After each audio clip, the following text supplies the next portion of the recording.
Vigilante is a full-service bar and restaurant experience devoted to board gaming and nerd culture.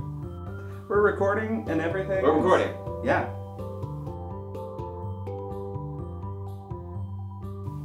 The interior of Vigilante, what it is the bar is going to look like. So we have a really fantastic ground plan that we have drawn up so you can have an idea finally of how it is that we are taking our vision in combination with all of the data that we gathered from our patrons, y'all, to see what the bar is going to look like on the inside. Alright, so joining us today to talk about our interior design of our fantastically talented architect, Ben May. Ben, get on in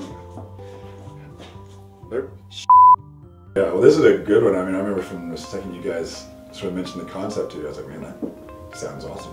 Well, I think it's going to be fun. I mean, it's going to be, trying to retain as much as sort of the industrial aspects of it, a lot of the exposed trusses, retaining as much of that industrial feel, but then really warming the space up with more comfortable elements.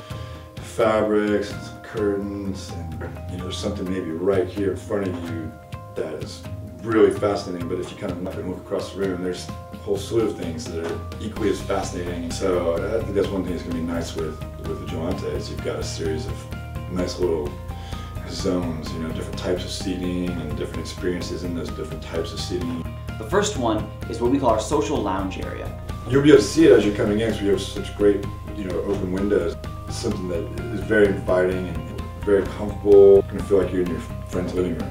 Behind each of these social couches, we have these high-top two-seat tables that are designed for people who want to play a card game at Vigilante. So if you want to play Magic the Gathering, Android Netrunner, any other living card game or collectible card game, this is the setting for that. At the front of the restaurant, we have two large 6 to 8 seat tables, which are designed to accommodate larger parties who also want to play a social, relaxed game, but don't want to necessarily lounge on a couch. They want something a little more active. They want a more formal dining setting. At the back of the social lounge area, we have the Vigilante bar itself. This is an 8 to 10 stool bar that we see as the focal point for social activity in Vigilante. If you're waiting for your party to arrive, the bar is a great place for you to stop by, have a drink while you're waiting for everybody else. If you were looking for more people to join your group, or you're looking for a group to join, the bar is the perfect mustering point for you to find other like-minded nerds to join your game. Drink more coffee. Does that actually help? It helps me talk. We also have one other potential area contingent on how successful our Kickstarter is and how much fundraising we do, which is the mezzanine.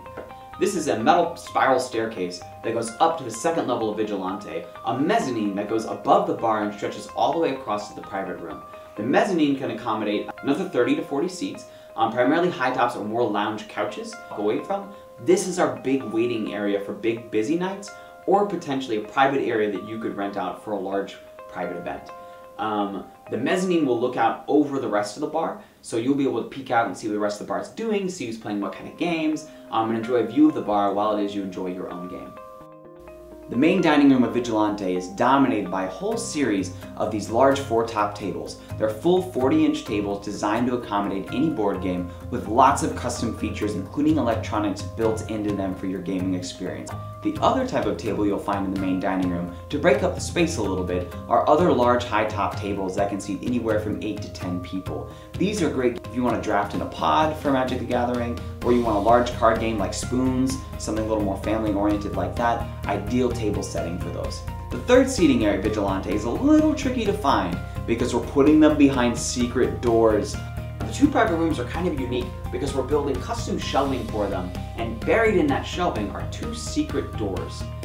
Those secret doors are what lead into the private rooms. I mean, growing up as a Scooby-Doo kid, it was Fred and Daphne stumbling through some bookcase, or the ghost, or the old man Withers, or whatever, coming out from behind the secret door. So you gotta love having little secret passageways in there. Those doors would be great. You put those in, I'll tell you, it's like I've never had a project where we put one in that hasn't been the favorite part of the project. So, private rooms can seat 6 to 8, upwards of 10 people. They'll be heavily insulated to help preserve sound in those spaces. They will also each have their own television.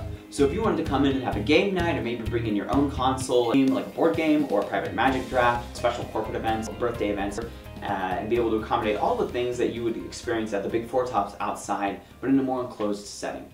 Thank you for learning about the Vigilante interior design concept.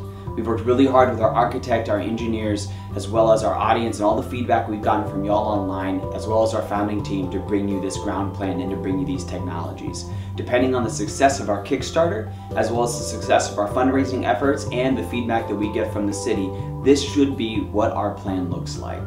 We'll keep you up to date as we move forward, and we look forward to drinking and gaming with you this August.